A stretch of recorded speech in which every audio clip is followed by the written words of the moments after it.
Andre, it's always great to see you. You look fantastic and you have a big smile on your face. How's life treating you? Life is great. Yeah. It's a blessing, a blessed life. Kids growing too fast is really my only complaint. Really? Yeah. Yeah. Well, the first time I ran into you, you were just a kid. I think you were about 16 years old, and it was in a tournament in Palm Springs at La Quinta. And I remember during the warm-up, I said to my coach, "Can you believe how this kid is hitting the ball?" Just 2 years later, we played at the French Open, and you had completely learned how to play the game.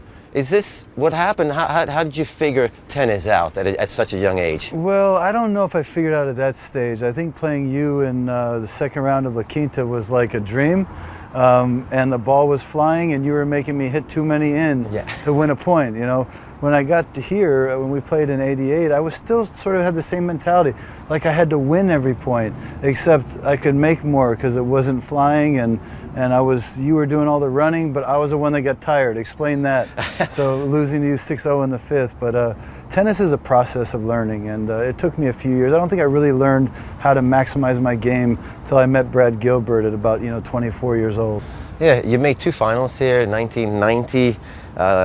Lost to Gomez, 91, Jim Courier, and then you won Wimbledon in 1992. What changed for you to win Wimbledon after winning your first Grand Slam? I think what helped a lot was being an underdog, quite frankly. You know, when I lost my first three finals that I played, both Gomez and Courier here at Paris and Sampras in New York, long before anybody even knew who Pete was. And I was favored to win, and I went out and I played to not lose, you know. It was not easy, and I just was not my best in the big moments. And then I got to Wimbledon, I'm playing Goran in the finals, nobody expected me to win, and I said, you know what, if I'm gonna win, I gotta do something special. So I just was hitting and loose, and once I got over that line, I started to believe in myself a lot more. In 1999, you came here and you won the career Grand Slam. You beat Andrei Medvedev in the finals. You're down 2-0. Did you lose some inspiration or motivation after that, or how did you approach the whole situation? Well, greatest moment on the court for me, because there were so many things I was overcoming. It was the last of the four.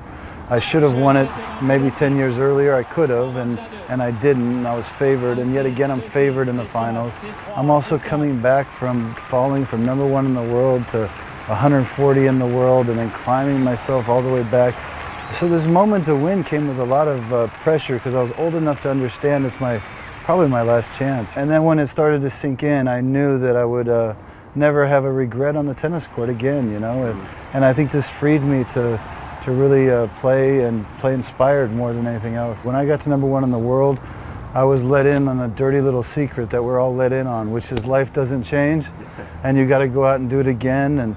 And I lost some of it. I went to #1 in the world and I fell and I almost quit, you know. And then I wanted my reason for playing, you know. I didn't want to play anymore for success. I didn't want to play anymore for money. I didn't want to play anymore for my father, or play because of fear, nothing else. What else am I going to do?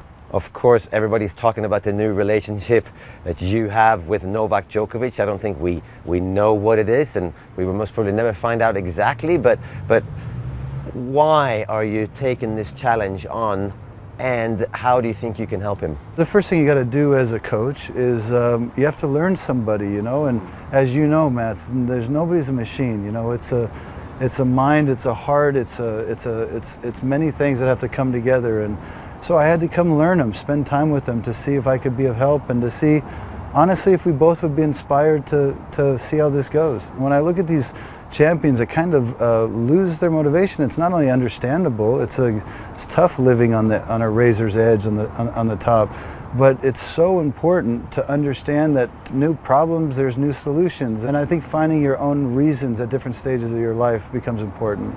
You also said that you think it's important for tennis that Novak Djokovic gets back to where he was. Why is that? You know, we're looking at a generation that in one generation three of them accomplished what only 5 people have done in 50, 60 years, which is to win all of them, right? I think it's a shame not to see all of them at their best as long as possible. It's not a job for me. I don't accept any money for it. I'm here because I think I can be of help to him. I hope I can. But he's going to determine that, not me. Novak has dreams. He has dreams for himself. And if I can help facilitate that for him, then I'd be proud. Andre, it's a pleasure. Thank you so much. Thank you very much. Thanks, man. It's good seeing you. You too.